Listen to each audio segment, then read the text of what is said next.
for second. Oh, that's close. Now, they got to be careful racing around each other with this, pushing the clutch in and all of that, because it's not necessarily, you're not getting what you expect sometimes. David Katz, we got 10 laps to go. They told him at the beginning of the run, you're 3.8 laps short. He said he's been saving fuel. He just now asked Gil Martin, how about it, Gil? Are we okay? And Gil said, I don't know, but just go for it, Kevin, go for it. They turned him loose. It's a gamble for him to go now. And it puts pressure on Stewart. Yeah, they were just about a half a tenth apart there is all that Harvick was able to beat Stewart the last time, so Tony's still running pretty fast. 5 laps to go, 5. There are cars on the apron running out of fuel as Stewart takes the white flag. It was Kyle Busch, Andy referenced a second ago, on the apron out of fuel.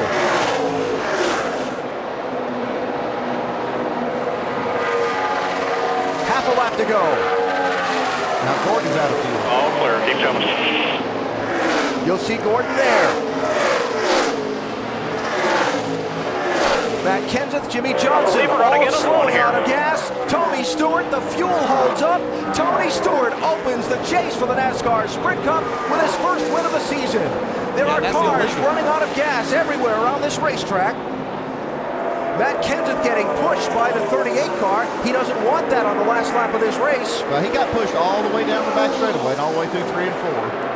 And that is illegal on the last lap. Officials will look at it. Look at the guys running out of gas. Jimmy Johnson was out. Kyle Busch was out. Paul Menard's out. Trevor Bayne is slow on the apron. Good job, guys. I'm proud of you.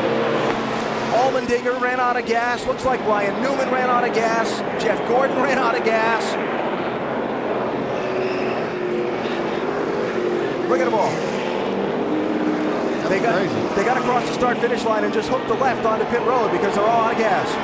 But that car had it all figured just right.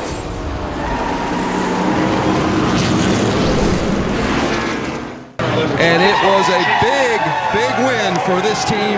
They have been so close throughout the course of this season and hadn't been able to get to victory lane, but today they do it. And I know you weren't feeling so good yesterday, but this makes you feel better, I'm sure. How big is it to start the chase with a win here today?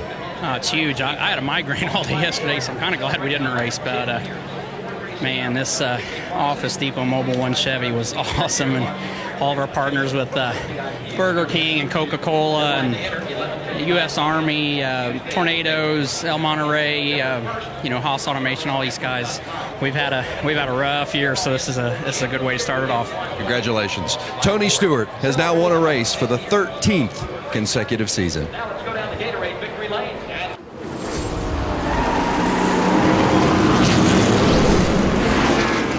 Oh man, you couldn't pick a better weekend to get that first win of the year than here at Chicago. Obviously, we felt like there were 3 or 4 opportunities earlier in the year that we let some get away from us. But we've struggled. We've had a miserable year, but the last 3 weeks really started coming into it. We had a really good run at Atlanta, a good solid run last week at Richmond, and then to come out this weekend. I didn't honestly know going into the race. I don't think Darian and I either one thought that we had as good a car as we thought we needed to win today, but it didn't take long in the race to figure out that we were pretty solid. It was just getting the track position. I don't know what lap we took the lead, but it was probably roughly 4 or 5 laps after we got the lead. It took to build that 2-second lead, and then once we got out there, then that's when we started really conserving and trying to take care of it to the end. And all we were doing was just trying to match their pace. I mean, Darian was giving me intervals every lap, and I didn't care what my lap time was. I was just more worried about what the interval was because we knew, they had to kind of sell me that Truex was going to have to pit, and once they got me sold on that, then it was, we just kept worrying about our pace with Jimmy and Matt at that point. Even on Thursday, you said you thought you guys were really underdogs and kind of named a bunch of other people. I mean, how do you feel now? Does this put you squarely, does that change your mindset on that? I'm not sure one weekend can do that, but I feel better about it, obviously. We've had 3 good weekends in a row. Today doesn't change my mind, but the last 3 weeks definitely make me feel better about it. I mean, we still got 9 hard weeks to go, and we got some tracks that have been a struggle this year. So, we still got a long way to go, but this gets us off to the right start. Do the numbers mean anything to you? Do you play the numbers game at all? I hope it doesn't mean I have to wait till I'm 41 to get another win, because that's going to suck, having to wait and get one a year. But I'm proud of that. I mean, and after hearing what Kerry said, I mean, to be tied with Mark Martin, that's a huge honor in this sport. So, Mark's one of the guys that's been one of my mentors and somebody that's on my top 5 on my hero list, and I'm probably most proud of that fact after winning today than anything. It's he's somebody I've got a lot of respect for and a lot of admiration for, and wish I could be more like him. But that's pretty cool to be sitting here and be tied with him in the all-time record book. It's pretty neat.